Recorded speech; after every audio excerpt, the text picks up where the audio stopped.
இந்த மொழி என்ற தலைப்பை பற்றி பேசத் தொடங்குகிறேன்.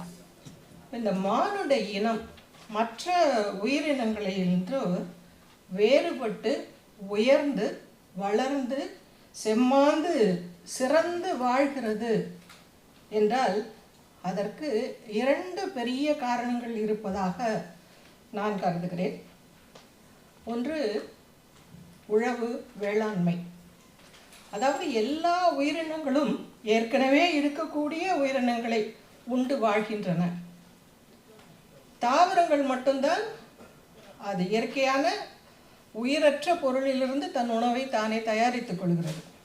மற்ற உயிரினங்கள் எல்லாம் சார்ந்துதான் வாழ்கின்றன. ஆனால் மனிதன் தான் உண்ணுகிற உணவை பெருக்கி வாழ்கிறான். ஒரு நெல்லை விதைத்து அதை 1, 100, 10, 1000 என்று பெருக்கி வாழ்கிறான். அதை போல விலங்குகள், கோழியோ ஆடோ எதுவோ அவனுக்கு எதெல்லாம் உணவாகிறதோ அந்த எண்ணிக்கையை பெருக்கி அதை உண்கிறான். அதனால் அந்த சுழற்சி என்று சொல்வார்கள். இதை அதை சாப்பிடணும், அதை அடுத்ததுன்னு அப்படியே ஒரு சுழற்சி வரும். எது வலித்ததோ அது மட்டும்தான் வாழும், மற்றவை அழிந்து விடும். அப்போ உணவு இல்லாமல் இந்த உயிரினமும் நாளடைவிலே அழியின் விளிம்பை நோக்கி செல்லக்கூடும்.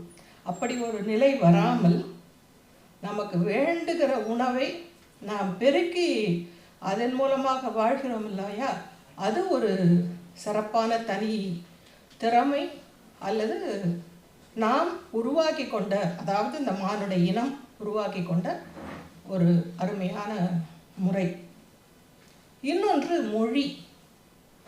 மொழி ஒருவர் நினைத்ததை, ஒருவர் கருதியதை, உணர்ந்ததை மற்றவருக்கு சொல்லுவது. அது ஒரு சிறு சிறு கூட்டங்களுக்கிடையே இந்த எண்ணங்களை பரிமாறிக்கொள்வதற்காக என்பதாக அல்லாமல், அல்லது அவங்க முகத்தை பார்த்தோ இல்லை கைகளால் சொல்லியோ புரிய வைப்பதை விட இந்த மொழி என்பது மிகச்சிறந்த ஒரு முறையாக, அது யாருக்கு முதலில் தோன்றியதோ என்று புரியவில்லை. அது மாபெரும் வளர்ச்சியை அடைந்து அது நம்முடைய அறிவு வளர்ச்சிக்கும் ஒரு மேம்பட்ட வாழ்வுக்கும் ஒரு அடிப்படை ஆதாரமாக இருக்கிறது. இந்த அறிவின் வளர்ச்சிக்கு, பகுத்தறிவுக்கு சிறப்பாக இந்த மொழிதான் அடிப்படையாக இருக்கிறது. அதுவும் அந்த எழுத்து முறையும் வந்த பிறகு அது பதிவு செய்யப்படும் போது அது மேலும் சிறக்கிறது. தான் பெற்ற அறிவை அந்த தாயோ தந்தையோ தன்னுடைய மகனுக்கு கொடுக்கிறார். அது அந்த குடும்பத்துக்குள் மட்டும் என்பதாக ஆகிறது. அல்லது அது அந்த குழு அல்லது நாடு என்ற அந்த ஒரு தனி பகுதியில் இருக்கும்போது அந்த நாட்டினுடைய வளர்ச்சிக்காக அது பயன்படுகிறது. அதுவே உலகம் முழுவதுக்கும் என்று ஆகும்போது உலகத்தினுடைய அந்த மன்பதைக்கே ஒரு வளர்ச்சியை தருவதற்காக இந்த மொழி என்பது பயன்படுகிறது. இந்த மொழி என்பதை பற்றி பேசலாம் என்று சொல்லிவிட்டு, சரி நாம் எப்படி இதை பற்றி என்னவெல்லாம் பேசலாம் என்று எண்ணும்போது அப்பா நன்னன் அவர்கள் சென்னை பல்கலைக்கழகத்தில் ராபி சேதுப்பிள்ளை, சொல்லின் செல்வர் ராபி சேதுப்பிள்ளை அவர்களுடைய அறக்கட்டளைக்காக 1981ஆம் ஆண்டு செப்டம்பர் திங்கள் 23ஆம் நாள் ஒரு தொடர் சொற்பொழிவு ஆற்றுகிறார். பெரியாரியல், அதில் மொழி, கல்வி, கலை, இந்த 3 தலைப்புகளில் 3 நாட்கள் உரையாற்றுகிறார். அந்த உரையிலிருந்து நாம் கருத்துக்களை திரட்டலாம் என்று அந்த நூலை அதை நூல் வடிவமாக 1993ஆம் ஆண்டு அப்போ வெளியிட்டார்கள். அதில் பல்வேறு தலைப்புகளின் கீழ் அவர் அந்த மொழி, பெரியாரியல் மொழி குறித்து தந்தை பெரியாருடைய கருத்து என்ன என்பதை ஆய்ந்து அந்த உரையிலே வழங்கியிருக்கிறார்கள். பெரியாரின் தமிழ் பணி. மொழி, ஒரே மொழி, பார்ப்பனரும் தமிழும், தமிழ் பயிற்று மொழி, தனித்தமிழ், சொல் ஆராய்ச்சியும் சொல்லாக்கமும், எழுத்து சீர்திருத்தம், ஆங்கிலம், இந்தி, காட்டுமிராண்டி மொழி. இந்த 12 தலைப்புகளில் இதை ஆய்ந்திருக்கிறார்கள். இதற்கு நம்முடைய ஆசிரியர் ஐயா, தமிழர் தலைவர் ஆசிரியர் ஐயா அவர்கள் ஒரு அணிந்துரையும் வழங்கியிருக்கிறார்கள். அதில் ஒரு சின்ன பகுதியை மட்டும் சொல்கிறேன். அங்கொன்றும் இங்கொன்றும் தந்தை பெரியார் அவர்களின் எழுத்துக்களை படித்துவிட்டு இதுதான் தந்தை பெரியாரின் கருத்து என்று முறையிலே வெளிவந்துள்ள வணிக ரீதியான நூலல்ல இது. மாணவர் பருவம் தொட்டு தந்தை பெரியாரின் சிந்தனை வயப்பட்டு தொடர்ந்து அதனோடு தொடர்பு கொண்டு வந்துள்ள முதிர்ச்சி மிக்க ஒரு பேராசிரியரின் ஆய்வு முத்திரையாக இது மின்னுகிறது என்று ஆசிரியர் அவர்கள் அணிந்துரையில் குறிப்பிடுறாங்க. இதில் இந்த ஒவ்வொரு தலைப்பாக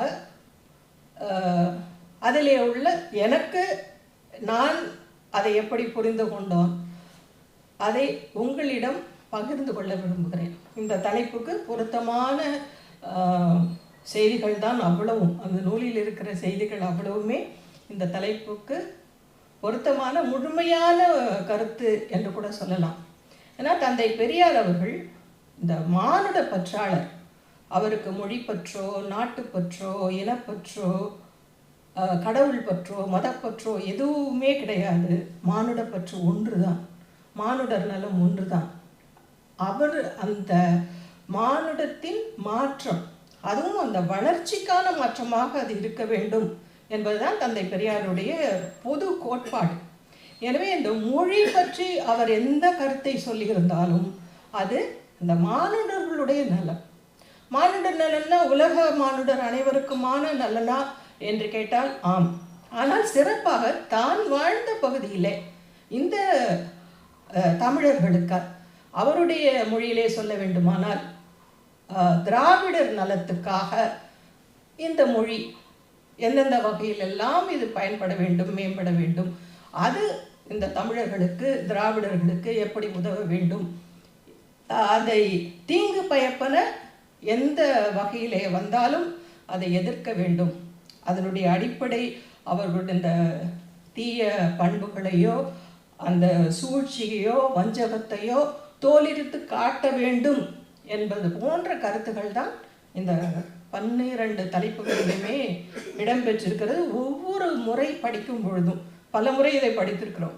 இப்போ இந்த நூலை 1993 அப்பா வெளியிட்டு விட்டார்கள். அதை வெளியிட்டவர் அந்த எமரால்டு பதிப்பக உரிமையாளர் ஐயா கோபாலகிருஷ்ணன் அவர்கள். அவருடைய மகன் கோ ஒளிவண்ணன் அவர்கள் இந்த நூலை, பழைய நூலை ஏதோ பார்த்துருக்கிறார். பார்த்துவிட்டு மிக அருமையாக இருக்கிறதே, இதை மறுபதிப்பு செய்யலாமா என்று கேட்டு 2012 அதில் ஒரு 6 நூல்களை அவர் மறுபதிப்பு செய்தார். அப்போ அதை அந்த மொழி மாற்றம் செய்யும் போது அதை நாங்கள் மீண்டும் மீண்டும் படித்தோம். அதில் எழுத்து அச்சுப்பிழை வந்துவிடக்கூடாது என்பதற்காக. அப்போ படிக்கும்போது ஒவ்வொரு முறை படிக்கும்போதும் அந்த நோக்கத்தையே நாங்கள் மறந்துடுவோம். மறந்துட்டு இதை பற்றி இப்படியெல்லாம் பெரியார் சொல்லியிருக்கிறாரா என்று வியந்து வியந்து வியந்து பார்த்துருக்குறோம். அதனால் எனக்கு அம்மா வீரபத்ரி அவர்கள் நீங்கள் பேசுகிறீங்களான்னு கேட்ட உடனே எனக்கு இந்த மொழி என்று இந்த தலைப்பில் பேச வேண்டும் என்ற அவா எழுந்தது. அதோடு இப்போது அண்மையில் வரைக்கும் தந்தை பெரியார் அவர்கள் தமிழை காட்டுமிராண்டி மொழி என்று சொல்லிவிட்டார், தமிழரை காட்டுமிராண்டி என்று சொல்லிவிட்டார். இது ஒரு புரளியை கிளப்பிக்கொண்டே இருக்கிறார்கள். அதோடு இப்போ 2-3 நாட்களாக கமல்ஹாசன் அவர்கள் கன்னட மொழி தமிழிலிருந்து பிறந்தது என்று சொல்லி அதனால் ஏற்பட்ட விளைவுகள் அது ஒரு பேசு பொருளாக ஆகியிருக்கிறது. இவற்றை எல்லாம் விட பயிற்று மொழியாக மும்மொழி திட்டம் வேண்டும். நீங்கள் மும்மொழி திட்டத்தை செயல்படுத்துவதாக ஏற்றுக்கொண்டால்தான் உங்களுக்கு அந்த அடிப்படை தொடக்க கல்விக்கான ஒன்றிய அரசின் அந்த நிதியை தர முடியும் என்று மிரட்டுகிற அளவுக்கு இந்த மொழி ஒரு கருவியாக, போர்க்கருவியாக நம் மீது திணிக்கப்படுகிறது. இவற்றையெல்லாம் பார்க்கிறோம். எனவே அந்த மொழி என்பதை பற்றிய ஒரு தெளிவான விழிப்புணர்வு என்பது எல்லோருக்கும் இருக்க வேண்டும் என்ற நோக்கத்துடனும் இந்த தலைப்பை நான் தேர்ந்தெடுத்திருக்கிறேன். தந்தை பெரியார் அவர்கள் தமிழ் மொழியில்தான் என்னுடைய கருத்துக்களை என்னால் நினைக்கிற மாதிரி முழுமையாக தெளிவாக என்னால் வெளிப்படுத்த முடிகிறது என்று சொல்லியிருக்கிறார். அவருடைய தாய்மொழி கன்னடம்தான். அவர் தொழில் முறையாக வணிக ரீதியாக அவர் தெலுங்கிலே கன்னடத்தை விட தெலுங்கிலே அதிகம் தெரிந்தவராக, தெலுங்கு மொழியை அதிகமாக தெரிந்தவராக இருந்திருக்கிறார். அவர் ஒரு மொழி ஆய்வாளரோ அறிஞரோ அல்லர். அதுக்கான தகுதி அவருக்கு இருக்கிறதா என்று பலரும் கேட்கக்கூடும். இருந்தாலும் அதற்காகவெல்லாம் தயங்கவில்லை. தனக்கு தோன்றியவைகளை, தம்முடைய அனுபவங்களை தெளிவாக அவர் சொல்லியிருக்கிறார். ஒரு லட்சியத்தில் மாற்றங்கள் இருக்கக்கூடாது.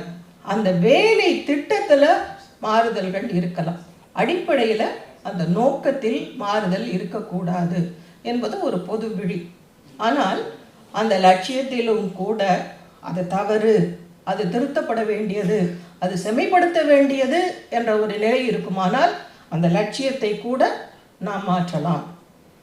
அவ்வப்போது எது தேவை, எது சரி என்று பகுத்தறிந்து அந்த மாற்றங்களை ஏற்றுக்கொண்டு வாழ வேண்டும் என்று சொல்லுவார் அல்லவா தந்தை பெரியார் அவர்கள். முகமது நபி அவர்கள் என்ன சொல்வார்னா, அவ்வளோதான், நான் சொன்னது தான், இதை எழுதினது தான், இதற்கு பிறகு யாரும் வர மாட்டார்கள், இதுதான் முடிவு என்று அவர் சொல்லியிருப்பார். ஆனால் தந்தை பெரியார் அவர்கள் ஒரு நாளும் ஒரு பொழுதும் அப்படி சொல்ல மாட்டார். இது என்னுடைய கருத்து, ஏற்கிறவர் ஏற்றுக்கொள்ளுங்கள் என்றுதான் சொல்லுவார். இப்படி இந்த அடிப்படை கருத்து இவ்வளவுதான்.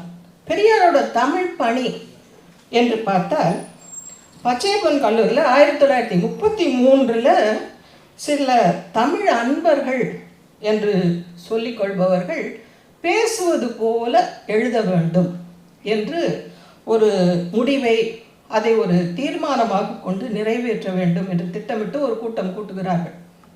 அது தந்தை பெரியார் அவர்கள் காதுகளுக்கு எட்டுகிறது. உடனே சில தோழர்களை, ஐயா குருசாமி போன்றவர்களை அங்கு அனுப்பி அதை எதிர்த்து அப்படி செய்யக்கூடாது என்று அதை தடுக்கிறார். மறைமலையடிகள் அவர்கள் எழுதிய அறிவுரை கொத்து என்ற நூல் தமிழ் பாட நூலாக வைக்கப்பட்டிருந்தது. அதிலே சில தவறுகள் எல்லாம் இருக்கின்றன, இது பாட நூலாக இருக்கிறதுக்கு ஏற்கத்தக்கதல்ல, ஏற்புடையதல்ல என்றெல்லாம் சில ஏடுகளிலே எழுத தொடங்கினார்கள். அதை எதிர்த்து தந்தை பெரியார் அவர்கள் பல இடங்களிலும் பேசியும் தன்னுடைய ஏடுகளிலும் எழுதியும் அந்த நூல் பாடநூலாகவே இருப்பதற்கு வழிவகுத்தார். அவருடைய சமய கோட்பாடுகளிலே முற்றிலும் மாறுபட்டவராக இருந்தாலும் அது அந்த தமிழ் நூல் என்பது சிறந்த நூல், அது பாடநூலாகத்தான் இருக்க வேண்டும் என்பதற்காக போராடுகிறார் பெரியார். அதே போல் அந்த இந்தி எதிர்ப்பு இயக்கம், இந்த வாழ்க என்ற முழக்கமே பெருமுழக்கமாக வளர்ந்தது அந்த இந்தி எதிர்ப்பு போராட்டத்துக்கு பிறகுதான் என்று சொல்லலாம். 1936 நடந்தது. அப்போ அந்த கடற்கரை கூட்டத்தில் லட்சக்கணக்கான மக்கள் கூடி அந்த ஒரு வெற்றி கொண்டாட்டமாக கூடி தமிழ் வாழ்க என்று முழங்கினார்கள் இல்லையா? அப்போதிலிருந்து பெரியார் அவர்கள் தமிழ் பெரியாராக ஆனார், உயர்ந்தார் என்று சொல்லலாம். அதே போல் 1948 திருக்குறள் மாநாடு நடத்தி இருக்கிறார் தந்தை பெரியார் அவர்கள். இதையெல்லாம் அவருடைய தமிழ் பணிகளில் சிறந்தவை என்று குறிப்பிடலாம். இதில் மொழி பற்றி பெரியார் அவர்களுடைய கருத்து, ஒரு இடத்தில் வாழ்பவர்களுடைய பழக்க வழக்கங்கள், அவர்களுடைய கருத்துகள், அந்த தட்பவெட்ப நிலை, அவர்களுக்கான தேவை, இவற்றையெல்லாம் கொண்டுதான் ஒரு மொழி என்பது உருவாகிறது. அப்படியானால் ஏன் ஒரே மொழி அல்லவா உருவாகி இருக்க வேண்டும் என்று கருதுபவர்களுக்கு அப்போது தனித்தனி பிரிவுகளாக வாழ்ந்திருக்கிறார்கள்.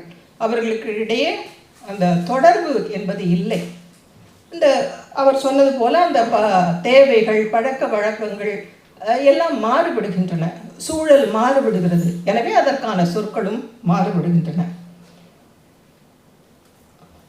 எப்படி ஒரு மொழி எப்போது முதன்மை பெறுகிறது என்றால், அது ஏதோ இனிமையான மொழி, இலக்கண வரம்புக்கு உட்பட்ட மொழி, தொன்மையான மொழி என்பதால் அல்ல, அதனுடைய பயனால். அது அறிவை எப்படி பெருக்குகிறது என்பதை பொறுத்துதான் அது முதன்மை பெறுகிறது என்று கூறுகிறார். சமஸ்கிருதம் போல் பயனற்றதாக ஆகாமல் தமிழை வளமாக்க அறிவியலை, பகுத்தறிவை, மான உணர்ச்சியை, மக்கட் பண்பை, முன்னேற்றத்தை தருவதாக இருக்க வேண்டும். அதுதான் சிறந்த மொழி. அவர் தமிழை ஏன் விரும்புகிறார்? அது நம்முடைய மொழி, தாய்மொழி என்பதாலா? இல்லை. அந்த தமிழ் மொழியால் தமிழருக்கு நன்மை ஏற்படுகிறது என்பதால் தமிழை விரும்புகிறார். எனவே அவர் மானுட பற்றார். தமிழருக்கு தமிழால் நன்மை, எனவே தமிழை விரும்புகிறார். தமிழை காக்க வேண்டும் என்று சொல்லுகிறார். இந்தியை எதிர்க்கிறார் என்றால் இந்தி திணிப்பால் தமிழருக்கு ஏற்படக்கூடிய நட்டத்தை குறித்து, இழப்பை குறித்து, அதனால் ஏற்படக்கூடிய கேடுகளை பார்த்து தான் அதை எதிர்க்கிறார். எனவே எதுவுமே அந்த மானுடருக்கு என்ன நன்மையா தீமையா என்று ஒரு வணிக நோக்கிலே எப்படி பார்ப்போமோ அப்படித்தான் இதையும் பார்க்கிறார் தந்தை பெரியார் அவர்கள். இந்த ஒரே மொழி என்பதை பற்றி அவர் சொல்றார். இப்படி பல்வேறு இடங்களில் வாழ்ந்தவர்களால அந்தந்த பகுதிக்கு ஏற்றவாறு அங்கங்கே மொழிகள் தோன்றி அதை அந்த மக்கள் பயன்படுத்துகிறார்கள் என்று நாம் அறிந்திருக்கிறோம். இப்போது நாம் அப்படி இல்லை. போக்குவரத்து வளர்ந்து விட்டது. 5000 கிலோமீட்டரை கூட சில மணி நேரங்களிலே கடந்து விடக்கூடுகிறது. இன்னும் இப்போது இந்த தகவல் தொழில்நுட்ப வளர்ச்சி காரணமாக அடுத்த நொடியே நாம் பேசிக்கொள்கிறோம், பார்த்தபடி காணொலி வாயிலாக பேசிக்கொள்கிறோம். இப்படிப்பட்ட நிலை வந்திருக்கிறது. அப்போ உலகம் முழுமைக்கும் ஒரே மொழி இருந்தால் சிறப்பாக இருக்குமா என்று கூட எண்ணி பார்க்கிறார். ஆனால் அப்படியானால் இந்தியா முழுமைக்கும் இந்தி என்பதை அவர் ஏற்பாரா என்ற ஒரு வினா வரலாம். ஆனால் அது செயற்கையானது என்று இந்தி மொழி ஒரே மொழியாக இந்தியாவில் இருப்பதற்கு அவர் ஒப்புக்கொள்ளவில்லை. அந்த கருத்தை அவர் ஏற்கவில்லை. ஆனால் ஆங்கிலம் பொதுமொழியாக இருந்தால் இந்தியாவில் உள்ள அனைவருக்குமே அது வேற்று மொழி. அதனால யாரும் அதுக்கு போட்டிக்கு ஆங்கிலேயர் யாரும் அதுக்கு போட்டிக்கு வரப்போவதில்லை. இந்திக்காரனாக இருந்தாலும் சரி, தமிழனாக இருந்தாலும் சரி, கன்னடனாக இருந்தாலும், தெலுங்கானாக இருந்தாலும் எல்லாருக்குமே ஆங்கிலம் ஒரே நிலை தான். ஆங்கிலேயர் இங்கே யாரும் இங்கே வந்து போட்டி போட போகிறதில்லை. அப்போ அதை பொதுமொழியாக வைத்துக் கொள்ளலாம். ஏற்கனவே பொதுமொழியாக அது பயன்பட்டு கொண்டிருந்தது. அறிவியல் மொழியாகவும் இருக்கிறது. உலகம் முழுமைக்கும் தொடர்பு கொள்ள வேண்டியதாகவும் இருக்கிறது. எனவே அது ஏற்றுக்கொள்ளக்கூடியது என்று அதற்கும் ஒரு விளக்கம் ஐயா அவர்கள் தருகிறார்கள். அதோடு கூட ஆங்கிலத்தில் நமக்கு தேவையான பலவும் இருக்கின்றன என்று சொல்லுகிறார். எல்லா துறையிலும் ஆங்கிலத்தில் கருத்துகள், எழுத்துகள், நூல்கள் எல்லாம் இருக்கின்றன என்று அவர் சொல்லுகிறார். பார்ப்பனரும் தமிழும் என்பதை பற்றியும் பல கருத்துக்களை சொல்லியிருக்கிறார். அவங்க பார்ப்பனர்கள் தமிழை திரிக்கவும், சிதைக்கவும், தாழ்த்தவும், கெடுக்கவும் பாடுபடுகிறார்கள் என்று சொல்லுகிறார். அந்த தமிழை ஆதரிக்கிறார்கள் என்று சொன்னாலும் அதற்கும் ஏதோ ஆதாயம் இருந்தால் மட்டுமே அவர்கள் ஆதரித்திருக்கிறார்கள். அந்த காலத்தில் அந்த தமிழ் வித்வான்கள் என்று சொல்லக்கூடியவர்கள் அவர் 2 பேரை சொல்லுகிறார். இந்த ஊவே சாமிநாத ஐயர், ஸ்ரீ ராகவாச்சாரி ஐயங்கார், சர்மா, இப்படித்தான் எல்லாம் இருக்கிறார்கள்.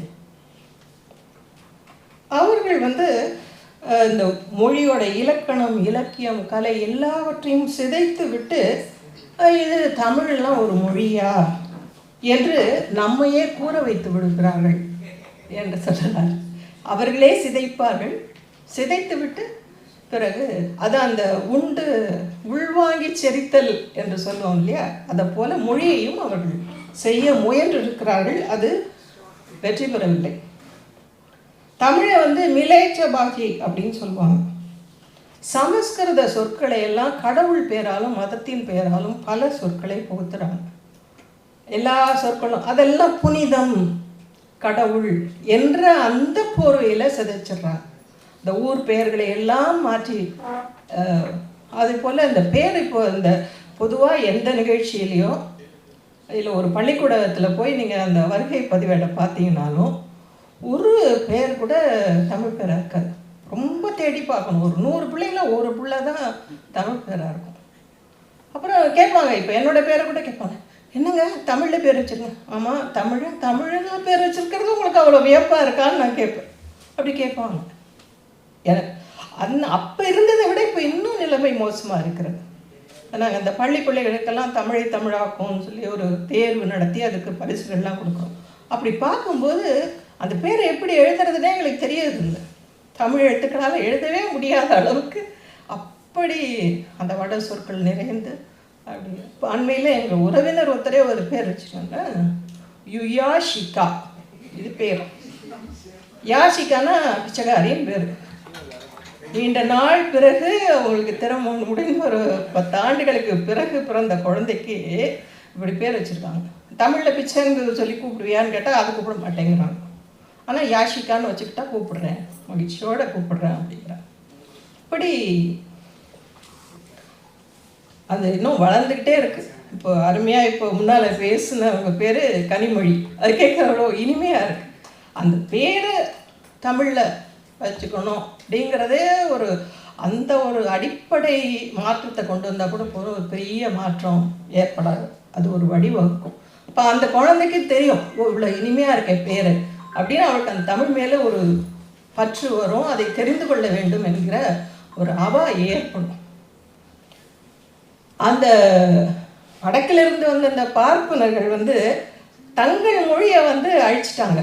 அவங்களுக்கு அந்த உணர்வே இல்லை. தான் மொழியை, தன்னுடைய பண்பாட்டை காக்க முடியாதவர்கள் எப்படி தமிழ் மொழியை காப்பார்கள்? இதை ஒரு அடிப்படையாக நம்ம புரிந்து கொள்ள வேண்டும். இது இந்த கைத்தட்டல் தந்தை பெரியார் அவர்களுக்கு தான் சேர்க்கிறோம்.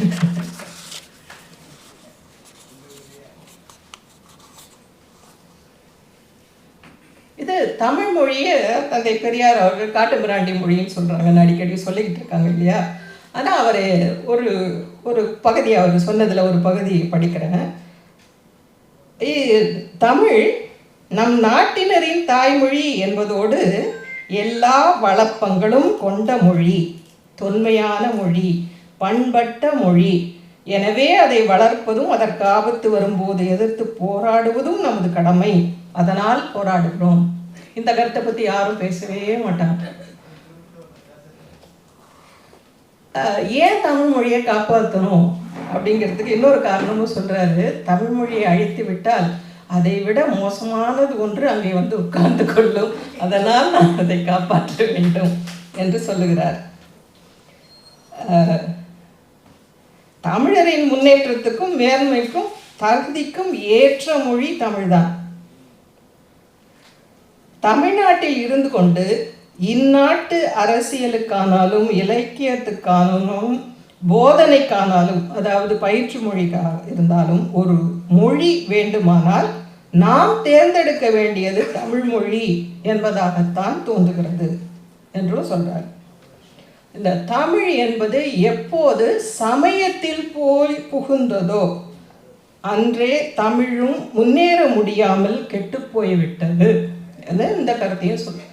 ஏன்னா அந்த தொடக்க காலத்தில் வந்த தொல்காப்பியம், அப்புறம் இந்த சங்க காலம் என்று சொல்வார்கள், திருக்குறள், இது வரைக்கும் மதம், அதாவது சமயம் என்பது மொழியோட சேரல்.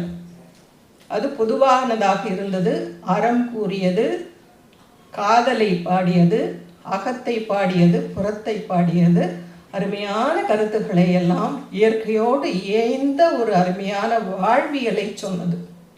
ஆனால் எப்போ அந்த மதம் புகுந்ததோ, அல்ல முத புகுந்ததுன்னா சிலப்பதிகாரத்தில் தான் புகுந்தது. அதற்கு பிறகு மணிமேகலையில் அது இன்னும் வலுப்பெற்றது. அதுக்கு பிறகு இந்த திருத்தக்க தேவர், இந்த ஆழ்வார்கள், நாயன்மார்கள் இவங்கெல்லாம் சேர்ந்து மொத்தமாக அந்த பக்கத்துக்கு அப்படியே தள்ளிட்டு போயிட்டாங்க தமிழை. பிறகு திராவிட இயக்கம் மலர்ந்த பிறகுதான் புரட்சி கவிஞர் போன்றவர்களால் தான் அது எழுச்சி பெற்றது என்று சொல்லலாம். எப்போ அந்த மொழி என்பது சமயத்திலிருந்து பிரிந்து தனித்து வாழ்கிறதோ அப்போதுதான் மொழி சிறக்கும். உலக மொழி வரிசையிலே தமிழ் ஒன்று வளர்ந்து வலுப்பெற்றதாக ஆக வேண்டுமானால் தமிழையும் மதத்தையும் பிரித்து விட வேண்டும் என்று ஒரு கருத்தை தந்தை பெரியார் அவர்கள் கூறுகிறார்கள். அதே போல இந்த பயிற்று மொழி என்பது தமிழ் மொழியாகத்தான் இருக்க வேண்டும், தமிழ் மொழியில்தான் சர்க்கார் நடக்க வேண்டும், இதெல்லாம் அந்தந்த நாட்டு கலை என்பது தான் பொது அறிவுக்கு உணவாக இருக்க வேண்டும் என்றெல்லாம் 1948 தந்தை பெரியார் அவர்கள் சொல்லுகிறார். ஆனால் பிற்காலத்தில் 62, 70 என்று அந்த காலகட்டத்தில் அவர் சொல்லும்போது உலக நாடுகளின் வரிசையில் அமெரிக்கா, ஐரோப்பிய நாடு, ரஷ்யா போன்ற அந்த வளர்ச்சியெல்லாம் நாம் அடைய வேண்டுமானால், அத்தகைய வளர்ச்சியை தமிழர்கள் அடைய வேண்டுமானால் ஆங்கிலம் படித்தால் மட்டும்தான் அது முடியும். ஆங்கிலத்தின் வழியாகத்தான் நாம் இந்த பொது அறிவை, அறிவியலை, பகுத்தறிவை வளர்த்து கொள்ள முடியும் என்ற கருத்தை அவர் ஏற்க சொல்ல பரப்ப தொடங்கிவிட்டார். அதுக்கு ஒரு எடுத்துக்காட்டும் சொல்கிறார். பசியாலோ நோயாலோ ஒருவன் சாக கிடக்கிறான், தமிழ் மாணவன். அதற்கு தாய்மொழி என்பதுதான் சிறப்பு, அதுதான் உணவு, இயற்கை உணவு என்பதானது. ஆனால் அவன் பிழைத்து எழ வேண்டுமானால் அது பல நாள்கள் ஆகும். அந்த மெல்ல அந்த கொஞ்சம் கொஞ்சமாக கொடுத்து கொடுத்து கொடுத்து அவரை குணமாக்கி அவரை வலுப்பெறச் செய்து நலமுடன் வாழ வைப்பதற்கு பல நாள்கள் ஆகும். தமிழில் பாடம் என்பதை புகுத்தினா அது மருந்து போல, வாய் வழியாக கொடுக்கப்படுகிற மருந்து போல, அதுவும் பல நாள்கள் ஆகும். ஆனால் ஆங்கிலம் என்பது ஊசி நேரடியாக இரத்தத்திலே செலுத்துவதை போல, இன்ஜெக்ஷன் என்று சொல்லுகிறார் தந்தை பெரியார் அவருடைய மொழியிலே. 23/9/62 விடுதலை தலையங்கத்தில் இப்படி சொல்கிறார். தாய்மொழி உணவு, தமிழ் படிப்பு மருந்து, ஆங்கிலம் இன்ஜெக்ஷன். முடிஞ்சிச்சா? அவ்வளோதான். நேரடியாக அவன் உடனே எழுந்து உட்காந்துடணும். இப்போ தலை வலிக்குதுன்னா ஒரு மாத்திரையை போடணும், தண்ணியை குடிக்கணும், அந்த தண்ணி கீழே வைக்கிறதுக்குள்ளே தலைவலி போயிடணும், அடுத்த வேலையை பார்க்கணும். அதுக்காக என்றும் அதுவும் அவரே தான் சொல்கிறார். ஒரு அந்த தமிழ் தனித்தமிழில் தான் ஏன் பேசணும், பிற மொழி கலப்பு ஏன் கூடாது அப்படின்னு சொல்லும்போது, நம்மக்கிட்டேயே சொல்லி இருக்கும்போது அதை விட்டுட்டு இன்னொருத்தர் இதை எதுக்காக நம்ம எடுத்துக்கணும் அப்படின்னு அவர் கேட்கிறார். அப்படி நம்ம ஏற்றுக்கொண்டால், அவருடைய சொல்லை ஏற்றுக்கொண்டால், நாம் எல்லோரும் வேசி மக்கள் என்று சொல்லுகிற சம்பிரதாயங்களை எல்லாம் ஏற்றுக்கொண்டவர்கள் ஆகும். இதுதான் அந்த பண்பாட்டு படையெடுப்பு என்று சொல்லுவார்ல, அந்த சொல்றதுனால என்ன ஆயிடும் அப்படின்னு கேட்கலாம். ஏன் சொல்லணும்? எனக்கு அதுக்கான சொல் இருக்கு, எங்க வீட்டில் எல்லாம் இருக்கு, எல்லா உணவுப் பொருளும் இருக்கு. நான் ஏன் குப்பையில் கிடக்கிறத போய் பொறுக்கணும்? தேவையில்லை. அப்படி எடுத்தால் அந்த இழிவு அதுதான் வரும். நமக்கு அந்த பண்பாடு செய்யும், நம்முடைய மான உணர்ச்சிக்கு இழுக்கு ஏற்படும். எனவே அதை சொல்றார். மொழி சிதையும், மான சிதைவு ஏற்படும் என்கிறார். அதனால்தான் தந்தை பெரியார் அவர்களுடைய ஏடுகளுக்கெல்லாம் விடுதலை, உண்மை, பகுத்தறிவு, புரட்சி, குடியரசு எல்லாமே தமிழ் பெயர்கள் தான், அருமையான தமிழ் பெயர்கள் தான். ஆனால் தனித்த தேசபக்தன்னு வச்சிருக்காங்க. தமிழ் அறிஞர்கள் என்று போற்றப்படுவர்கள் தேசபக்தன்னு வச்சிருக்காங்க, நவசக்தி எல்லாம் வச்சிருக்காங்க. ஆனால் தந்தை பெரியார் அவர்கள் முதல்ல தொடங்கினது குடியரசு. எனவே அது அந்த பொருளோடு கூட அது தனித்தமிழ்லையும் இருந்தது. அவர் பேசும்போது அவர் இயல்பான மக்கள் மொழியில் பேசினார். அந்த காலத்தில் அப்படி கலந்து இருந்தது, அதனால் அவர் அப்படி பேசினார். ஆனால் அதனுடைய விளைவு என்ன, அந்த தீய விளைவுகள் என்ன என்பதை அவர் தெளிவாக உணர்ந்திருந்தார், நமக்கெல்லாம் உணர்த்தியும் இருக்கிறார். அப்புறம் இந்த சொல் ஆராய்ச்சி, சொல் ஆக்கம், இதில் தந்தை பெரியார் அவர்கள் பெரிய ஒரு ஆய்வு நடத்தி இருக்கிறார், அதற்கு முடிவு சொல்லியிருக்கிறார் என்று அப்பா நன்னன் அவர்கள் குறிப்பிடுறாங்க.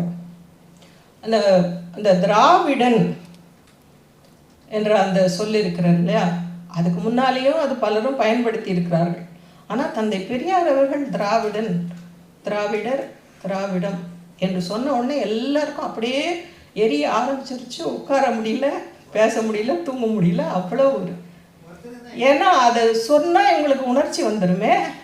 நம்ம இவ்வளோ நாள் வஞ்சகமாக சூழ்ச்சியாக இவங்களெல்லாம் அடிமைப்படுத்தி சுரண்டி நம்ம ஒரு மேலே உட்காந்துருக்கமே, இதெல்லாம் போயிடுமே, என்ன பண்ணுறது அப்படிங்கிறதுனால அதை எதுக்குறாங்க. ஆனால் அருமையாக சொல்கிறாங்க, இது தமிழ் அப்படிங்கிறதுலேருந்து திராவிடம் என்ற சொல் வந்தது அப்படின்னு சிலர் சொல்லுவாங்க. இல்லை திராவிடம் என்ற சொல்லிலிருந்து தான் தெரிந்து தமிழ்னு வந்தது. சரி, எப்படி வேணால் இருந்துட்டு போட்டோம், ரெண்டுக்கும் தொடர்பு இருக்குங்கிறத ஒத்துக்கிறீங்கல்ல. தமிழ் தான் திராவிடம், திராவிடமும் தமிழும் ஒன்று தானே. அதை தான் நம்ம புரிஞ்சுக்கணும். இல்லை இப்படி தான் நிறுவ வேண்டிய தேவையில்லை. இப்போ இந்த விவாதங்கள்லாம் ஒன்றும் இல்லை. முக்கியமாக அதை என்னைக்கு எதை பற்றி பேசணுமோ அதை பற்றி பேசாமல் வேற ஒன்று பேசுவாங்க குறுக்க. அதுக்கு பதில் சொல்லிக்கிட்டே இருந்தால் இந்த முக்கியமான கருத்தை பற்றி யாரும் பேசவே முடியாது. இதை நம்ம நாள்தோறும் பார்த்து கொண்டிருக்கிறோம். அதுக்குன்னே வர்றாங்க, ஒரு 2-3 கருத்து வச்சுருக்குறாங்க, அதை திருப்பி அவங்க அதையே தான் சொல்லிகிட்டு இருப்பாங்க. நீங்கள் இன்றைக்காக என்ன பண்ணீங்க, கச்சத்தீவை நீங்கள் தான் கொடுத்துட்டீங்க. இதெல்லாம் எதை பற்றி பேசினாலும், மீனவர்களை பற்றி என்ன பேசினாலும், கச்சத்தீவை நீங்கள் கொடுத்துட்டு தான், நீ இது ஆட்சியில் இருக்கும்போது தான் கொடுத்த அப்படின்னு. அது பொய். ஆனால் திருப்பி சொல்லுவாங்க. இதை நிறுவனத்துக்கே அவங்களுக்கு எடுத்து நம்முடைய கருத்துக்களை சொல்லக்கூடியவங்களுக்கு அதுக்கே நேரம் சரியாக போகணும். உண்மையாக அன்றைக்கி என்ன பேசணுமோ அந்த தலைப்பை பற்றி பேச முடியாது. அது அவங்க வெற்றி பெற்று, ஏன்னா அவங்களுக்கு உண்மையாக பேச வேண்டிய கருத்து இல்லை. அதனால் அவங்க எதை வேணாலும் பேசலாம் அப்படிங்க. அது போல தான் இந்த திராவிடம், இதை பற்றி எங்களுக்கு கவலை இல்லை.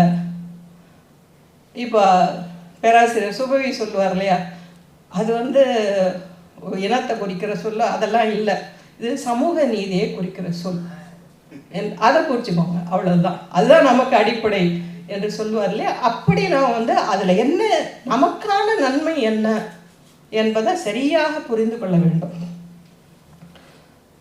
அப்புறம் தமிழ் மொழியிலிருந்து தான் கன்னடம், தெலுங்கு, மலையாளம் இவையெல்லாம் தோன்றின. தமிழ் தான் தாய்மொழி அப்படின்னு சொல்லுவாங்க. இன்னொன்று, இது எல்லாமே 4 அக்கா தங்கை இப்படி ஒரு இருக்கும். ஆனால் தந்தை பெரியாராவது அதெல்லாம் இல்லை, எல்லாமே 4மே தமிழ் தான், இந்த உதிரத்திலிருந்து பிறந்தது இல்லை, ஒரே உதிரம்தான் என்று சொல்லுகிறார். அதுக்கு அருமையாக எடுத்துக்காட்டு சொல்லி நிறுவுறார். வீடு, இல், மனை, அறை, இது எல்லாமே வீட்டுக்கான சொல் தான். நாம் தமிழில் வீடுன்னு சொல்கிறோம், தெலுங்கில் இல்னு சொல்கிறாங்க, கன்னடத்தில் மனைன்னு சொல்கிறாங்க, மலையாளத்தில் அறை என்று சொல்லுகிறார்கள். எல்லாம் தமிழ் தானே. அவங்க நேக்கு, நோக்கு, அவா, இவா என்று சொல்லதெல்லாம் தமிழ் ஏற்றுக்கலாம்.